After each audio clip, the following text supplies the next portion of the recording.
What is up? It is a Thursday afternoon. What the hell are we doing here on Thursday afternoon?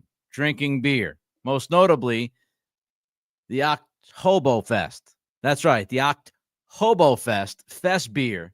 Fantastic beer from Lord Hobo is what we start this Thursday afternoon with. It's a 5.5 ABV. You can check it out. There it is. Cool can and all. The Hobo Fest beer kicks off our Thursday. So why are we doing this at 3 o'clock Eastern instead of 7 o'clock, which we usually do? This is a nightly thing on Thursdays, right? We all know that. It's a night thing. Well, look at my hat. That's why. This is why. And if you're not watching, you're listening, it's all about Notre Dame football. See, I had planned my New Year's Eve to really be yesterday, New Year's Day, because Notre Dame was scheduled to play at 8:45 last night. Of course, with the tragedy and thoughts to all of those down in New Orleans, just a truly horrific situation on Bourbon Street. The Notre Dame game was kicked to today, and it's a 4 o'clock kickoff. And I'm sorry, I just cannot podcast during the most important Notre Dame football game in like 15 years. It's just not going to happen. So here I am, early start on your Thursday. It's got to be 5 o'clock somewhere, doesn't it? Happy Thursday to all of you.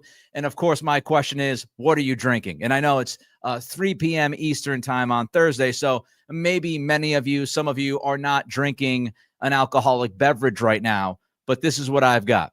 I've got the Fest beer from Lord Hobo. Fantastic. Let me take that first sip of many sips on this Thursday afternoon and Thursday night.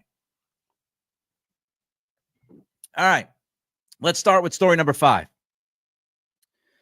Other than the playoff scenarios this weekend, I think one of the bigger stories in the NFL is going to be who gets the number 1 pick. We always talk about that during draft season, right? Who's going to get that number 1 draft pick?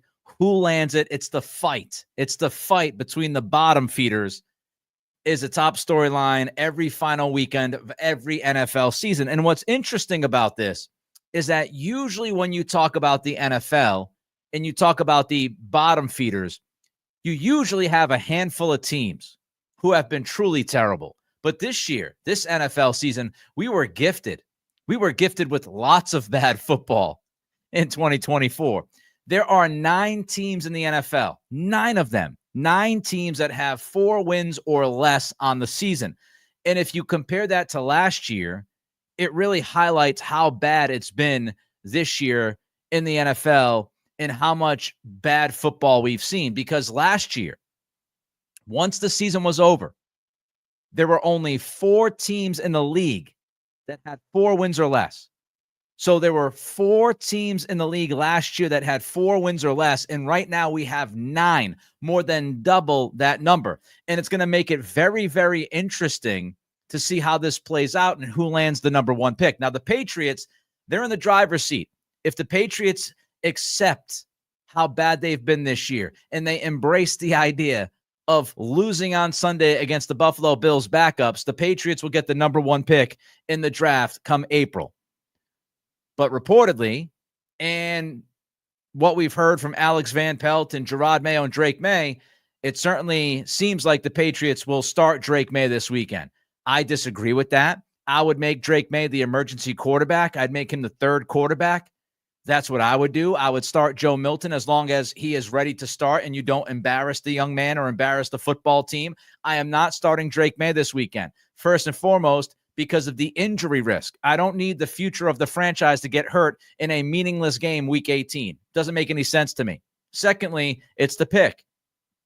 If you start Drake May against the Bills backups, you beat the Bills because you started Drake May. Now you're going to drop down at least 1 spot, if not multiple spots.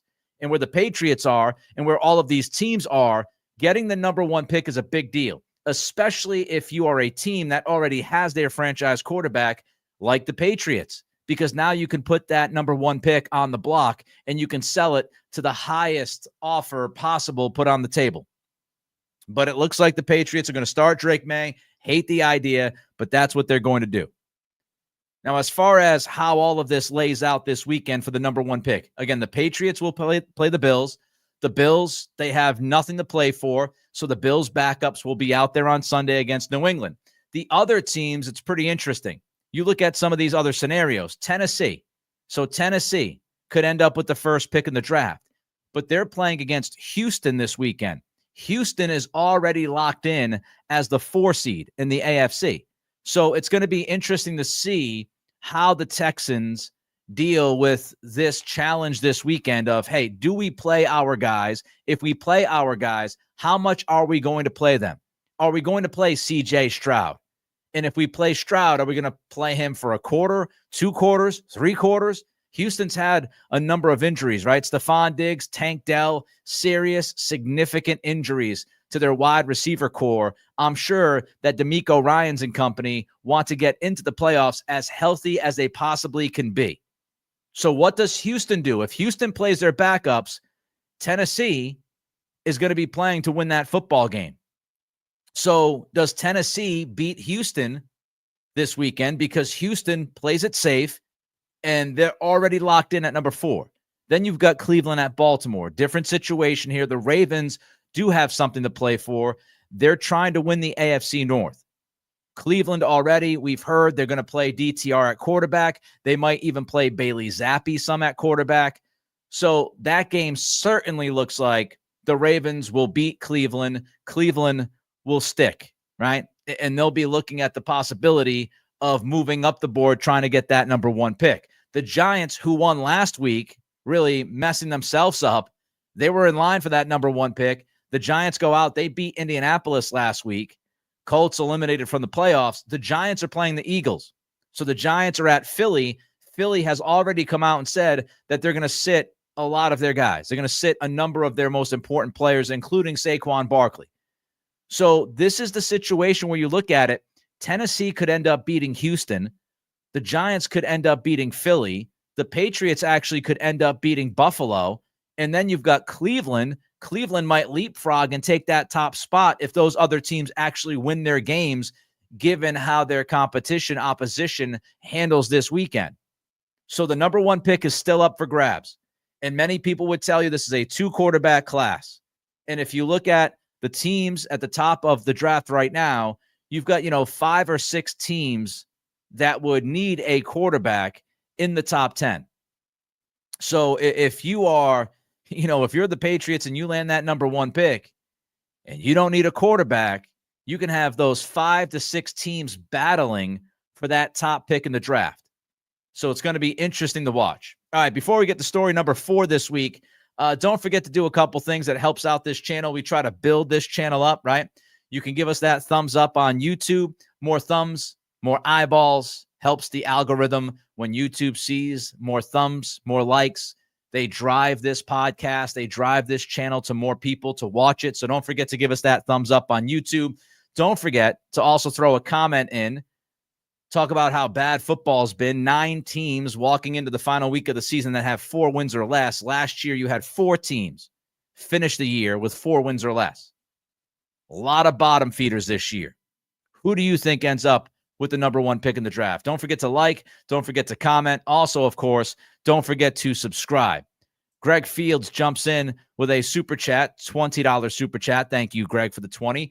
Nick, happy New Year's to your family. Great shows on 98.5 over the last 2 weeks. Well, I appreciate that, Greg. Had a lot of fun. If you're in the New England area watching this, you might have listened to 98.5. You might have watched on NBC Sports Boston. Had a ton of fun with the guys that I worked with, honestly. I mean, I thought it was a lot of fun with Andrew Callahan. And then I worked with Phil Perry. That was great stuff. 2 guys I've always wanted to work with on the radio side. Had a show with Mark Dondero over the weekend talking about that awful loss by the Patriots to the Chargers last weekend. Worked with Matt McCarthy as well. Oh, and Felger and Maz. Filled in for Felger and Maz with Leroy and Cerrone. First shot to work with those guys. That was a hell of a lot of fun. And, of course, yesterday on New Year's Day, finally myself and Greg Bedard got to do a radio show together. We do the weekly podcast, but that was great stuff. Had a lot of fun. Greg, thanks for listening and or watching, and I appreciate the kind words, my man, and I appreciate the 20. All right, don't forget to like, comment, and subscribe. Chris Chapman jumps in. Happy New Year's. Happy New Year's, Chris. Appreciate you, man. Appreciate you. Kevin Roberts trying some infused drink from a friend's establishment. Well, hopefully you enjoy that. Thank you, Kevin. I appreciate you.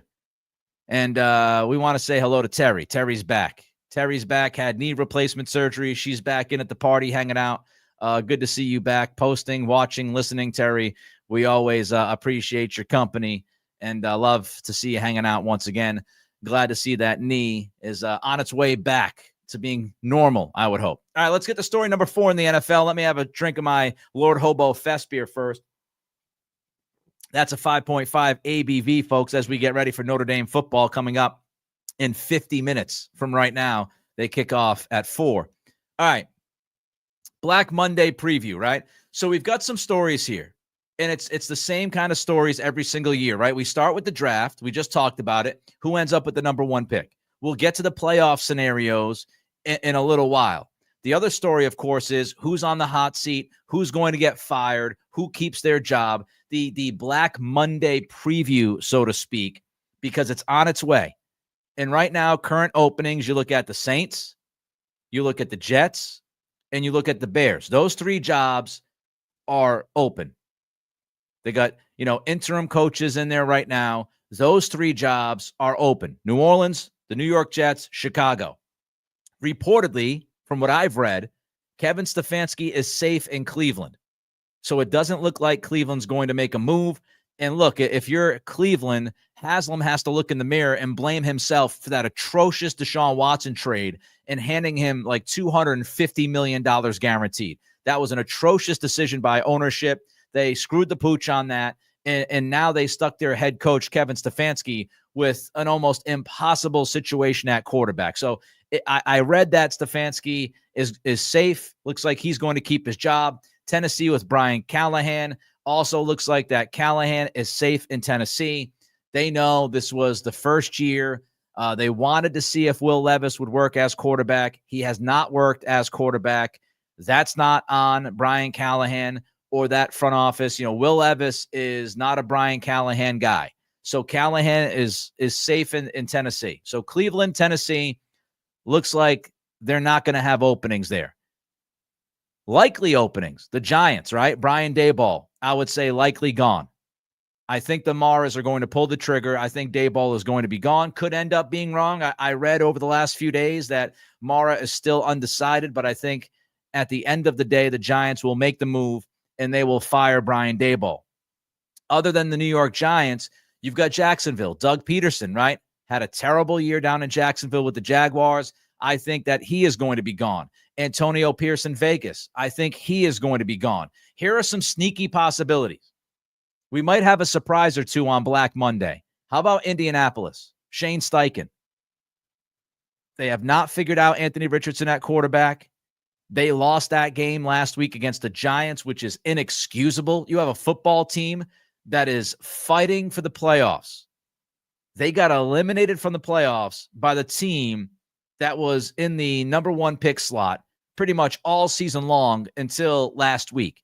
That is a terrible loss by the Colts. It's a terrible loss by Shane Steichen. I would not be shocked if Jim Irsay fires Steichen. Mike McCarthy. I think McCarthy ends up staying in Dallas, but that is still to be decided. We'll see how it plays out with Jerry Jones. Miami. Mike McDaniel. We talked about this a few weeks ago. McDaniel possibly being on the hot seat. He has a terrible record against teams above 500. He has a bad record when you look at inclement weather. I think Mike McDaniel getting fired by the Dolphins is not a crazy thought. That could end up happening. So those are some sneaky possibilities. Indianapolis, Dallas, Miami. The ones that we know, New Orleans, the Jets, Chicago. Reportedly safe, Cleveland, Tennessee, and then the likely openings, the likely firings on Monday, the Giants, the Jags, the Raiders. Now, of course, who are the desirable names? Ben Johnson. Everybody's talking about Ben Johnson. You know who he is, Lions offensive coordinator. I have some questions about Ben Johnson. How much of Ben Johnson's success as a play caller has to do with the talent that he has? I mean, you've got Jared Goff, former number 1 pick at quarterback. You've got Gibbs. You've got Montgomery at running back. You've got Laporta at tight end. You've got Amon-Ra St. Brown and Williams at wide receiver. You've got one of the better offensive lines in football. I'm not telling you that Ben Johnson's not a very good play caller. I just wonder how much of the success that we talk about with Johnson in that offense in Detroit, how much of it is play calling and how much of it is the high-level talent they have across the board on that side of the football. That's a very important question to ask, and it's got to be answered by somebody. If you're going to hire Ben Johnson, you've got to look. Now, Chicago makes sense. I've said this for a while. Chicago makes a lot of sense because Chicago has a lot of talent on the offensive side. They need to rebuild that offensive line in some spots, but you've got Caleb Williams. You obviously have DJ Moore. You drafted Rome Odunze. You've got DeAndre Swift in the backfield. So if you were going to just plop Ben Johnson into a spot, Chicago would make sense. And I think that's why we hear that Ben Johnson is interested in Chicago, because Johnson knows that offensive roster. Another question I have about Ben Johnson is how much of the success of that Detroit offense has to do with Ben Johnson? How much of it has to do with Dan Campbell? Dan Campbell is incredibly aggressive. He loves going forward on fourth down, which extends drives. Dan Campbell's approach gives Ben Johnson more opportunities. He can call the game differently. Third down isn't as important when you've got a head coach who's just dying to go for it on fourth. So that's a question you've got to ask. And there was also something funky that happened between Ben Johnson and the Washington Commanders last offseason. Adam Peters, the GM in Washington, he wanted Johnson, but something went wrong with the interview process. Was that on Johnson? Was it on Washington? I don't know. But I think you got some questions. The other guy is Mike Vrabel. A lot of people talking about Mike Vrabel. I am a fan of Mike Vrabel. His track record, the fact that he has built a culture before in the NFL. He has hired a number of good staff. I think Mike Vrabel is that number one guy or number two guy on that list, right? If you want somebody who's experienced and you know what you're getting, it's Vrabel. If you want to go with the unknown, the flashy guy, it's Ben Johnson. Who else? Other names that could end up being a part of this head coaching cycle. Liam Cohen down in Tampa. He's done a tremendous job first year with that Tampa Bay Buccaneers offense as the OC. He's been great down in Tampa. Dealing with a banged-up Mike Evans, lost him for like a month. Chris Godwin went out with a season-ending injury.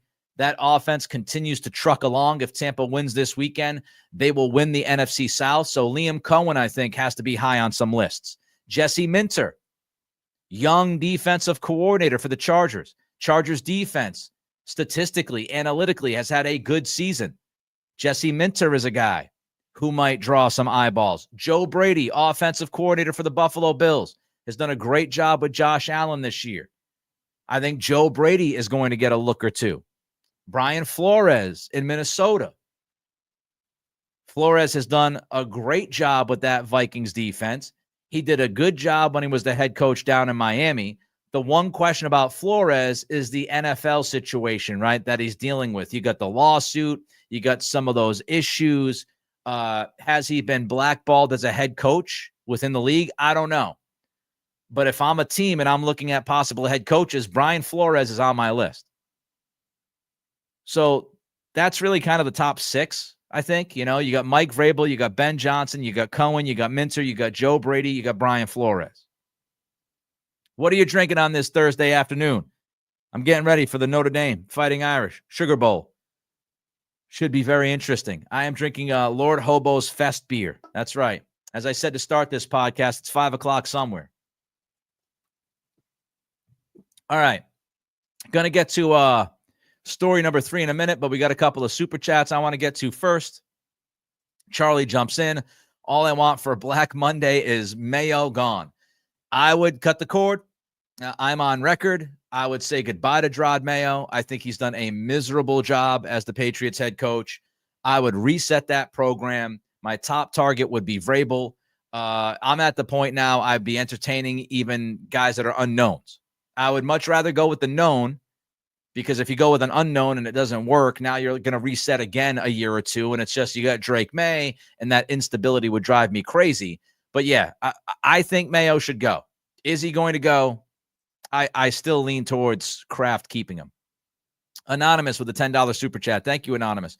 Jumping on the cannot wait for Black Monday bandwagon. We need big change for our team. Anonymous is talking about the Patriots. Yeah, a lot of Patriots fans frustrated. It's going to be fascinating to see what happens on Sunday with the Bills in town. How ugly is that crowd going to be? Is that crowd going to be very, very ugly towards Gerard Mayo? We'll have to wait and see, but the crowd should be frustrated. They should be annoyed. They should be angry. I mean, this season has been brutal, and it's not about the wins and losses. It's about that they haven't improved throughout the year. The final month of the season includes a terrible showing in Arizona post-bye week. You got humiliated last week at home by the Chargers. This week doesn't really matter to me. I mean, I guess if they go out and they get blown out by the Buffalo backups, then it might matter.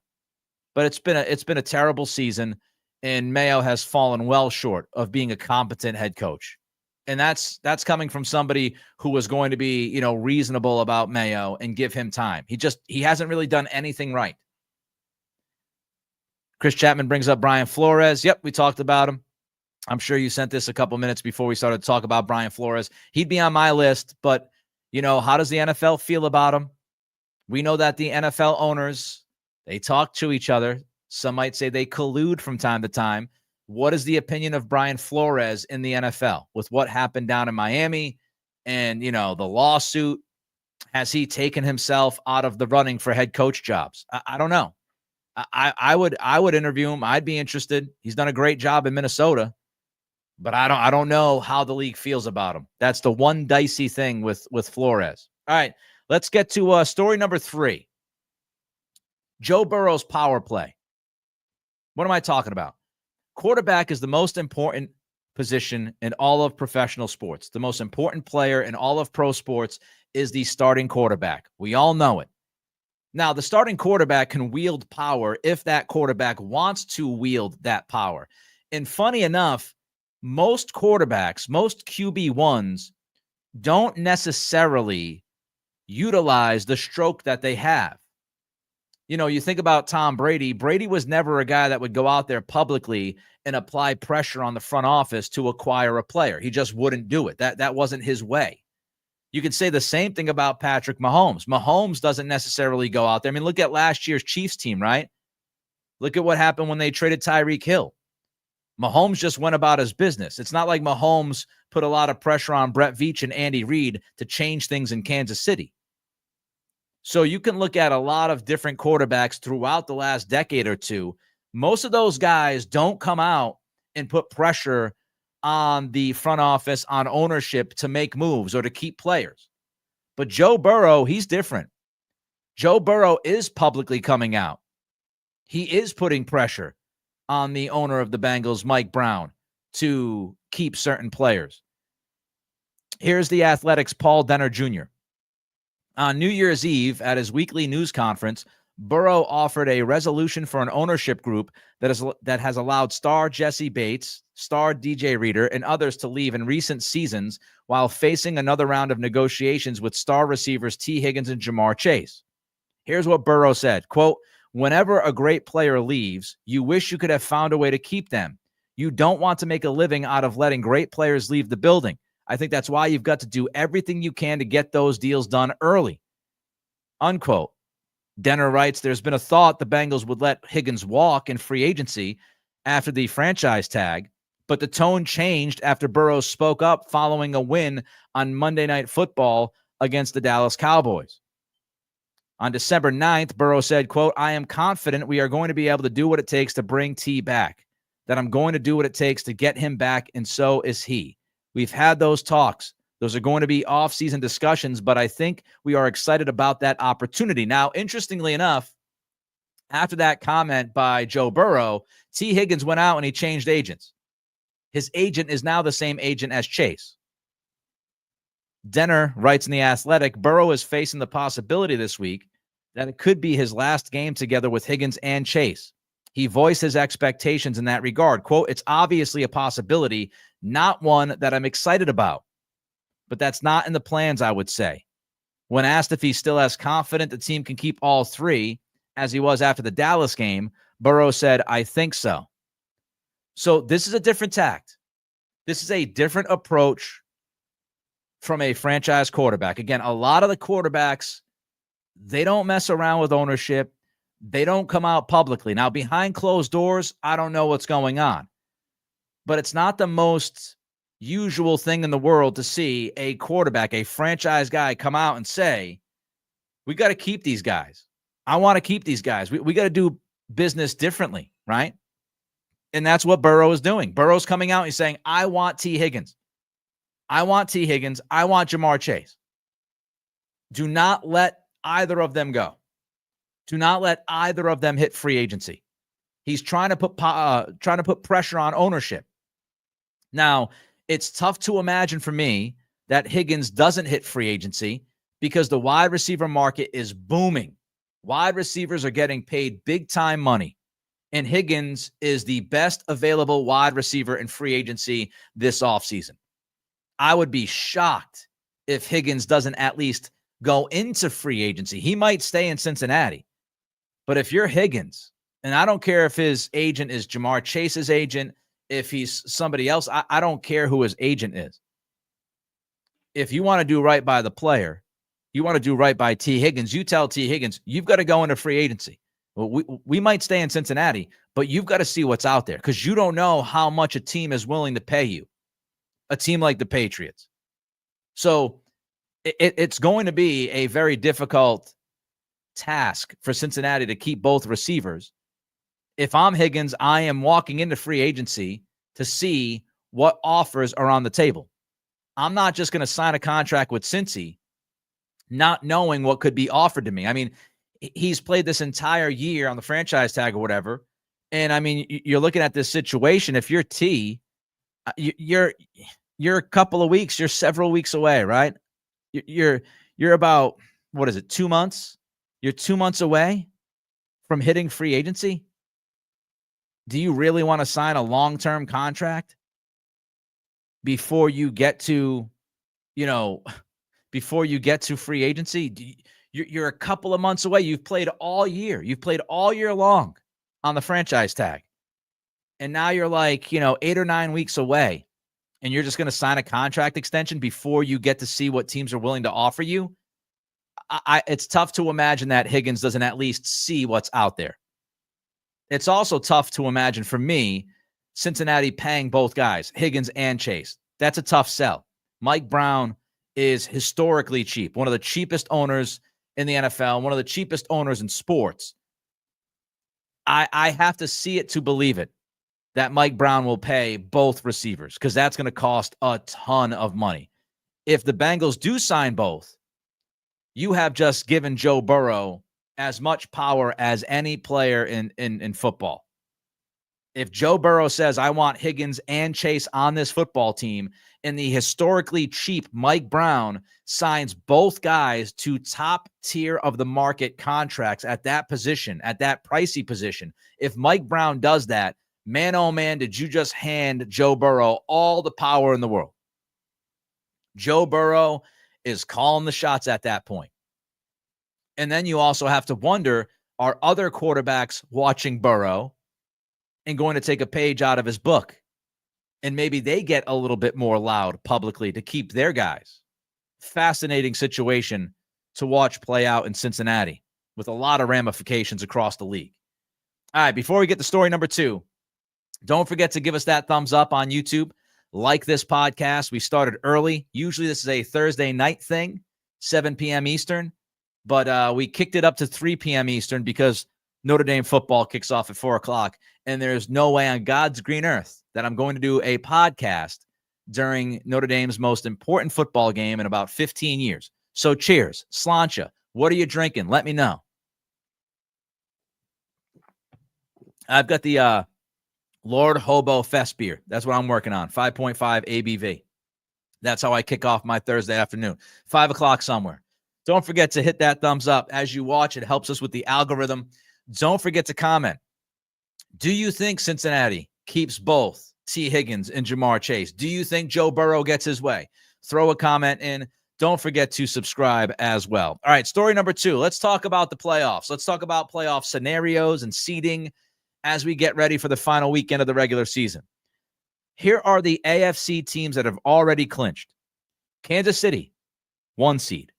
Buffalo, 2 seed. So the top 2 seeds in the AFC already figured out, Kansas City and Buffalo. The 4th seed, I said this earlier, already locked in, the Houston Texans. So the 1st seed, the 2nd seed, the 4th seed locked in. Kansas City, Buffalo, Houston. You've got Baltimore and Pittsburgh fighting for that 3rd seed. Whoever wins the AFC North out of those 2 teams will get the 3rd seed. And then you've got the Chargers. So those are the teams that are already in. Kansas City, Buffalo, Pittsburgh, Baltimore, Houston, the Chargers. Those are the teams that are already in for the postseason in the AFC. So you've got 6 out of the 7 seeds figured out. 6 out of the 7 teams figured out. You've got 3 of the seeds figured out, 1, 2, and 4. Now, here's what happens in the AFC North. Baltimore clinches the AFC North with a win or a tie versus the Browns. So if the Ravens beat or tie the Browns, they win the AFC North. Or if Pittsburgh loses or ties with the Bengals. So there's a lot of different ways. There's a lot of different ways that Baltimore can get in as the AFC North winner, right? As the 3 seed. If they win or tie against Cleveland, or if Pittsburgh loses or ties with Cincy, the 3 seed in the AFC will go to the Ravens. Pittsburgh will get the 3rd seed as the AFC North winner if they win and Baltimore loses. That's what they need. So Pittsburgh, if Pittsburgh wins, and Pittsburgh's playing Cincy, if Pittsburgh beats Cincinnati and you have the Ravens lose to Cleveland, the Steelers get the AFC North. The Steelers are the 3rd seed in the AFC. There's a chance for Cincinnati somehow, some way to get into the playoffs. Now, this is threading the needle. Cincinnati would get in if they win, plus Denver loses against Kansas City, which is possible because the Chiefs are going to rest everybody. So Cincy would need to win. They would then need Denver to lose, and they would need Miami to either lose or tie with the New York Jets. That's how Cincy can get in. Denver can get in if they win or tie against the Chiefs. And again, the Chiefs are going to sit everybody. Or if Cincy loses or ties with Pittsburgh, Miami loses or ties at the Jets. Miami can get in if they win and Denver loses.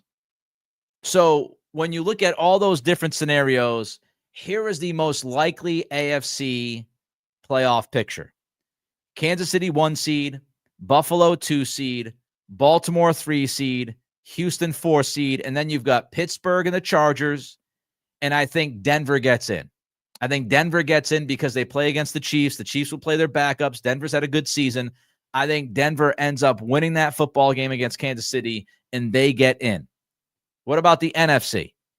Well, the NFC, the teams have already clinched. You've got Detroit. They're in the playoffs. You've got Philly. Philly is not only in the playoffs, they are locked in as the 2 seed. So the Eagles are the 2 seed in the NFC. Minnesota is in. Green Bay is in. The Rams are in. And the Washington Commanders are in. Shout out to my people in the 757. We'll get to the 1 seed later because that's the top story of the week. We'll get to the NFC 1 seed in a minute. But here's what can happen. Atlanta has a chance to win the NFC South. Atlanta can win the NFC South if they beat Carolina and Tampa loses to the Saints. So the Falcons can get in if they win and Tampa loses to the Saints. Tampa can win the NFC South if they win. If they win against New Orleans or Atlanta loses or ties against Carolina, Tampa gets in. The Rams, by the way, they're currently the 3 seed. If LA loses and Tampa wins, the Rams drop to the 4 seed, and that matters because whoever has the 4 seed will host the loser of story number 1, which we'll get to in a minute, and that will be a very difficult challenge. I think what you're looking at in the NFC is Philly the 2 seed. I think you're going to have the Rams be the 3 seed. I think Tampa gets in as the 4 seed. I think Tampa beats New Orleans. So Tampa gets in as the 4 seed. and you've already got Washington and Green Bay in the mix, Minnesota and Detroit, which leads us to story number one. Story number one this week, as we get ready to say goodbye to the NFL regular season. Can't believe it's already been 18 weeks. Vikings at the Lions. This is the game of the week. Vikings at the Lions for the number one seed in the NFC. Now, Detroit, of course, because they're in the same division, they've already played each other this year. Detroit beat Minnesota in Minnesota week 7. They won that game 31-29. Jared Goff, three of the best players for Detroit, they went off against Brian Flores' Minnesota defense. Jared Goff was 22 for 25, 280 yards with 2 touchdowns, no interceptions. Jahmyr Gibbs had 15 carries for $116 and 2 touchdowns. Amon-Ra St. Brown had 8 catches for 112 yards and a touchdown. So in week 7, Minnesota's defense did not do a good job of slowing down the most important players on that Detroit offense. Goff had a great game. Gibbs had a great game. St. Brown had a very good game. Now, Detroit, interesting challenge because they're a mash unit. You saw their defense last weekend. They're dealing with a billion injuries. Sam Darnold's playing great. You saw that Sam Darnold is, he is the king of the locker room. If you saw that post-game video of the Vikings getting him up on the shoulders and they're all going crazy, Sam Darnold at this point, I think he ends up staying in Minnesota. A few weeks ago, I said, well, they're going to go with J.J. McCarthy. But Minnesota, if they make a run here, it's very difficult for them to move on from Sam Darnold. You might end up pivoting and trading J.J. McCarthy to one of these quarterback-needy teams in the offseason and just signing Sam Darnold to a long-term contract extension. He has that locker room. I'll tell you that. They love the guy, and he's played great football. But, Detroit's defense, bunch of injuries, and it's going to be very difficult to slow down that high-octane offense of Minnesota in this game. Very difficult. And, of course, the magical matchup are 2 of the guys that we talked about that could be top head coaching prospects. We know Ben Johnson is. Brian Flores, if he gets out of the whole NFL thing, Flores is also a top-tier head coach candidate. And now you've got Flores' defense going against Johnson's offense with the division and the number one seed on the line. That is juicy, isn't it? That is awesome. Now, Alec Lewis of The Athletic wrote about Flores versus Johnson and how that went in week 7. And he also wrote about Flores going against Detroit and how he has fared as the Vikings defensive coordinator. Here's what Lewis wrote. The Lions have won all 3 matchups against the Vikings since Flores became their defensive coordinator in 2023. So Flores, as DC against Ben Johnson, he's lost all 3 games. The Lions have won all 3 games against the Vikings. And Detroit is averaging slightly more than 30 points in those 3 victories. So Ben Johnson and the Lions are 3-0 against Flores and the Vikings. And over those 3 games, the Lions are averaging over 30 points a game against Flores' defense. They're also averaging 386 yards against that Flores defense. Maybe most importantly, the Lions, according to Alec Lewis, have turned the ball over only twice in those 3 games. So you could say that Ben Johnson has had the number of Brian Flores in the Vikings defense. 3-0, over 30 points a game, and almost 390 yards a game of offense. Week 7, if you look at that matchup, Detroit scored 21 of their 31 points in the second quarter, and it wasn't like they had short fields. They scored 21 points in that second quarter back in week 7. They had a drive for a touchdown of 69 yards. They had a drive of 83 yards for a touchdown, and they had a drive of 72 yards for a touchdown. So Brian Flores has had issues against the Ben Johnson offense. And when you look at a game like this, 2 really good teams going for the number 1 seed in the NFC, going for the NFC North title, this could come down to Dan Campbell. This could come down to Dan Campbell and his very aggressive nature. We know that Campbell's going to go for it on 4th down at least a couple of times in this game. That could be the difference. The difference in this game could be Dan Campbell's decision-making on 4th down. And if the Lions convert those fourth downs, they score points, they beat the Vikings. If the Vikings can stop the Lions from converting on fourth down, they could win this football game. They could win the NFC North. They could take the number 1 seed in the conference. And this is everything that we want as NFL fans. Boiling down to this game. Absolutely freaking terrific, right? Now, here's the thing. Whoever loses this game will play at the Rams or at the Buccaneers. So if you're the Rams or the Bucs, you would love to get that 3 seed. I wouldn't want to mess at all with having to play the Vikings or the Lions in that first playoff game. I know you'll be home, but do you really want to play Detroit or Minnesota? I would not want to mess around with that matchup.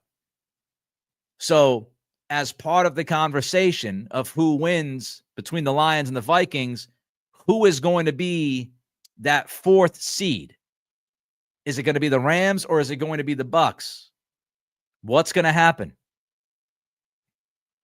That's going to be fascinating because, again, if LA loses and Tampa wins, the Rams will be the 4 seed. Tampa will leapfrog the Rams. The Rams will be the 4 seed, and they'll be left playing the loser of Minnesota-Detroit. So if you're the LA Rams, I think you want to win that game. I think you want to win this weekend. Fascinating stuff. Let's get to Terry with a $50 super chat. Thank you, Terry. This Crafts and Kickoffs beer is tasting great as I get ready for Notre Dame coming up in about 20 minutes. Appreciate you, Terry, being very generous. Happy New Year's, all. Thank you for the well wishes on my knee surgery. Hanging in there with lots of PT in my future. I'm sure you're going to be loaded with physical therapy. Hoping for big changes on Monday after a loss and number 1 pick. So Terry is a Patriots fan. She wants big changes. I'm guessing she wants Mayo out. She wants maybe everybody out and having the number 1 pick. I wouldn't argue with that. I wouldn't mind the Patriots hitting reset, blowing this thing up and moving on from Gerard Mayo, having that number 1 pick to look forward to. You either are going to draft the best player available, could be Travis Hunter, or you're going to trade that pick to a quarterback-needy team, get a bunch of picks back, and start filling this roster up with legitimate talent. Thank you for the $50 super chat, Terry. Means an awful lot. Again, be safe. Take care of that knee. Work through that physical therapy. All right. That's going to do it. I'm done. I'm off to watch Notre Dame football. Thanks for joining us early on this Thursday. Special time. Right? 5 o'clock somewhere. Enjoying the Lord Hobo Fest beer. Don't forget to like. Give us that thumbs up if you're watching. They mean a lot. Give us that thumbs up. Don't forget to comment. And don't forget to subscribe and hit that notify little bell. Help us out. Help us build this channel. I appreciate every single one of you. Enjoy your football weekend. And we'll see what happens on Black Monday. Next week's episode should be an absolute banger with tons of news. Tons of news. But until next week, next Thursday, which will be 7 p.m. Until then, Crafts and Kickoffs. Nick Cattles with you. Again, I'll say, sláinte to all of you. Go Irish. Please go Irish.